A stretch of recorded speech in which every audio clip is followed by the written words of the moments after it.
ప్రపంచ రాజకీయాల్లో కొత్త వ్యూహాత్మక సమీకరణాలు వేగంగా రూపుదిద్దుకుంటున్నాయా?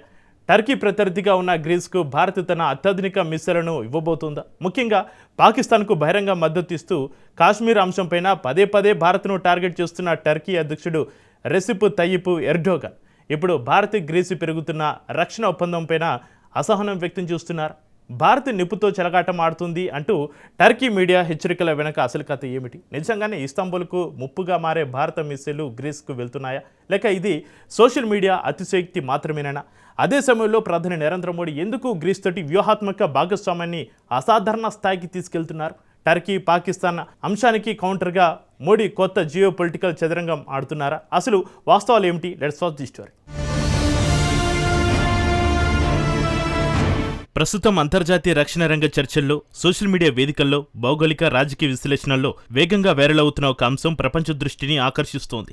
భారతదేశం తన అధునాతన దీర్ఘశ్రేణి క్షిపణి వ్యవస్థలను గ్రీసు దేశానికి సరఫరా చేయబోతుందని, ఈ పరిణామం టర్కీ భద్రతా వ్యూహానికి భారీ సవాల్గా మారబోతుందని పెద్ద ఎత్తున ప్రచారం సాగుతోంది. ముఖ్యంగా టర్కీ అధ్యక్షుడు రెసిప్ తయ్యిప్ ఎర్డోగన్ భారత్కు పరోక్ష హెచ్చరికలు పంపుతున్నారనే ప్రచారం కూడా సోషల్ మీడియాలో జోరుగా సాగుతోంది. ఇస్తాంబుల్ను లక్ష్యంగా చేసుకునే భారత మిస్సైళ్లు, టర్కీకి మోడీ భారీ షాక్, భారత్ నిప్పుతో చెలగాటమాడుతోంది వంటి హెడ్లైన్లు వైరల్ అవుతూ చర్చకు దారితీస్తున్నాయి. అయితే ఇది కేవలం ఒక వైరల్ కథన, లేక దీని వెనుక నిజంగానే పెద్ద వ్యూహాత్మక సమీకరణాలు ఉన్నాయా అన్న ప్రశ్న ఇప్పుడు కీలకంగా మారింది. ఒకప్పుడు కేవలం రక్షణ సామగ్రిని దిగుమతి చేసుకునే దేశంగా మాత్రమే కనిపించిన భారత్ నేడు ప్రపంచ రక్షణ మార్కెట్లో ఆయుధాలను ఎగుమతి చేసే శక్తిగా ఎదుగుతోంది. అదే సమయంలో ప్రధానమంత్రి నరేంద్ర మోడీ నాయకత్వంలో భారత విదేశాంగ విధానం కూడా ప్రతిస్పందన నుంచి వ్యూహాత్మక ప్రతిస్పందన వైపు కదులుతుందనే విశ్లేషణలు వినిపిస్తున్నాయి. ముఖ్యంగా పాకిస్తాన్ను టర్కీ బహిరంగ మద్దతు ఇస్తున్న తరుణంలో టర్కీకి వ్యూహాత్మక ప్రత్యర్థిగా ఉన్న గ్రీస్తో భారత్ సన్నిహిత సంబంధాలు పెంచుకోవడం వెనుక ఒక పెద్ద జియో పొలిటికల్ చదరంగం కనిపిస్తుందని అనేక మంది రక్షణ నిపుణులు భావిస్తున్నారు. కానీ ఇక్కడే అసలు ప్రశ్న తలెత్తుతోంది.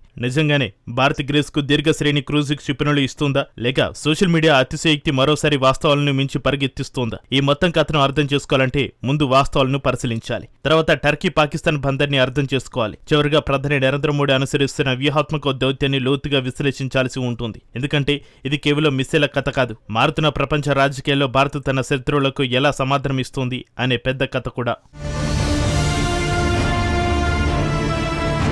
మొదటిగా వైరల్ అవుతున్న ప్రచారంలో ఎంతవరకు నిజం ఉందన్న అంశంపై ఫ్యాక్ట్ చెక్ చేస్తే సోషల్ మీడియాలో కనిపిస్తున్నదంతా తీవ్ర స్థాయిలో పరిస్థితి లేదని స్పష్టమవుతోంది. ఇప్పటికూ భారతదేశం లేదా గ్రీస్, ఇతర దేశాల రక్షణ మంత్రిత్వ శాఖలు కూడా 1500 కిలోమీటర్ల పరిధిగల భారత దీర్ఘశ్రేణి క్రూజింగ్ క్షిపణులను గ్రీస్కు సరఫరా చేస్తున్నట్లు ఎలాంటి అధికారిక ప్రకటన చేయలేదు. రక్షణ ఒప్పందం కుదిరినట్లు కూడా ఎలాంటి ధృవీకరణ లేదు. ముఖ్యంగా ఇస్తాంబుల్ను ధ్వంసం చేసే భారత మిస్సైళ్లు లేదా టర్కీపై మోడీ భారీ వ్యూహాత్మక దాడి వంటి ప్రచారాలు సోషల్ మీడియా సంచలనాలుగానే కనిపిస్తున్నాయి. కానీ పూర్తిగా నిరాధారమని కూడా కొట్టిపారేయలేని కొన్ని అంశాలు ఉన్నాయి. ఎందుకంటే ఇటీవలి సంవత్సరాలలో భారత్ గ్రీస్ రక్షణ బంధం ఊహించని వేగంతో ఒక వ్యవస్థాగత రూపం దాల్చుతోంది. ఇరు దేశాలు ద్వైపాక్షిక సైనిక సహకార ప్రణాళిక BMCP మార్పిడి చేసుకోవడమే కాకుండా రక్షణ పారిశ్రామిక రంగాన్ని బలోపేతం చేయడానికి సంయుక్త ఉద్దేశ్య ప్రకటన JDAపై సంతకాలు కూడా చేశాయి. భారత్ ఇప్పటికే ఫిలిప్పీన్స్ కు బ్రహ్మోస్ క్షిపణులను సరఫరా చేసి ప్రపంచానికి ఒక బలమైన సంకేతాన్నిచ్చింది. ఆర్మోనియాకు పినాకా రాకెట్ వ్యవస్థలు, ఇతర దేశాలకు భారత రక్షణ సాంకేతిక సరఫరా చేయడం ద్వారా డిఫెన్స్ ఎక్స్పోర్టర్ గా భారత్ ఎదుగుతోంది. ఈ నేపథ్యంలో భవిష్యత్తులో గ్రీస్ లేదా దాని పరిసర గ్రీక్ సెపరేట్ అడ్మినిస్ట్రేషన్ వంటి ప్రాంతాలు భారతీయ రక్షణ వ్యవస్థలపై, ముఖ్యంగా సూపర్సోనిక్ బ్రహ్మోస్ లేదా ఆధునిక డ్రోన్లపై ఆసక్తి చూపే అవకాశాన్ని కొందరు రక్షణ నిపుణులు కొట్టిపారేయడం లేదు. అయితే ఇక్కడ గుర్తుంచుకోవాల్సిన అంశం ఒక్కటే, ఇప్పటివరకు అధికారికంగా బ్రహ్మోస్ విక్రయ ఒప్పందం గ్రీస్తో జరగలేదు. అంటే సోషల్ మీడియా ప్రచారం వాస్తవాల కంటే ముందుకెళ్లింది. కానీ దాని వెనుకున్న వ్యూహాత్మక లాజిక్ మాత్రం పూర్తిగా అసంభవం కాదు. ఇక్కడే అసలు కథ ప్రారంభమవుతుంది.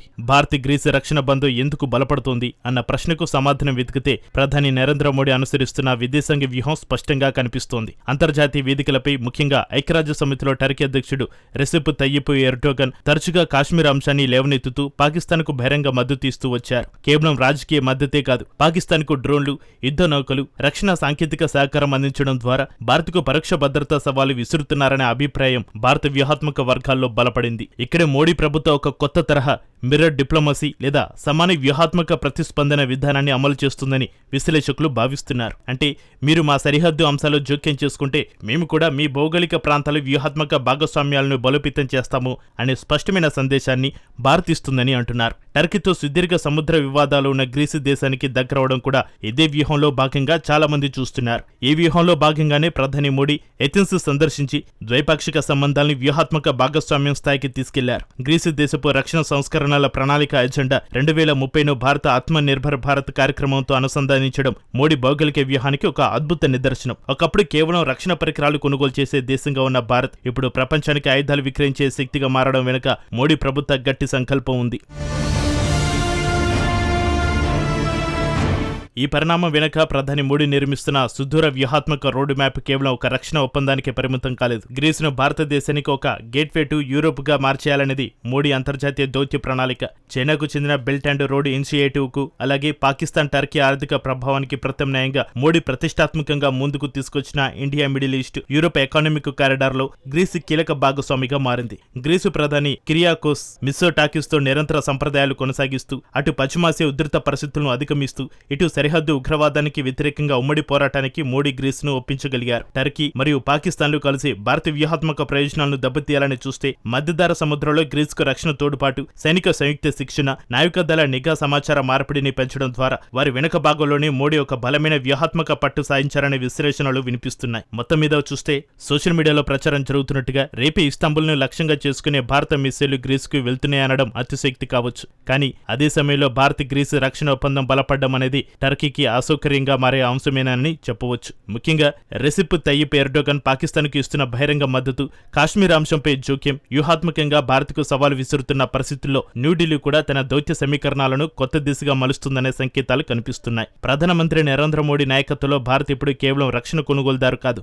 వ్యూహాత్మక సమీకరణాలను ప్రభావితం చేసే శక్తిగా ఎదుగుతోంది. భవిష్యత్తులో ఒకవేళ గ్రీసుకు భారత రక్షణ వ్యవస్థల ఎగుమతి పెరిగినా అది కేవలం వ్యాపార ఒప్పందం కాదు, ఒక స్పష్టమైన భౌగోళిక రాజకీయ సందేశంగా కూడా చూడాల్సి ఉంటుంది. ఎందుకంటే ఇది కేవలం మిస్సైల కథ కాదు, మారుతున్న ప్రపంచంలో భారత్ తన శత్రువుల వ్యూహాలను వారి ప్రాంతాలను సముద్యులం చేసే కొత్త దౌత్య భాషను నేర్చుకుంటుందనే సంకేతం. ప్రపంచ రాజకీయాల్లో ఒకప్పుడు రీజనల్ పవర్ గా మాత్రమే కనిపించిన భారత్ ఇప్పుడు గ్లోబల్ డిఫెన్స్ హబ్ గా వ్యూహాత్మక శక్తి కేంద్రంగా ఎదుగుతుంది అనడానికి ఈ కొత్త సమీకరణాలే ప్రత్యక్ష ఉదాహరణగా నిలుస్తున్నాయి.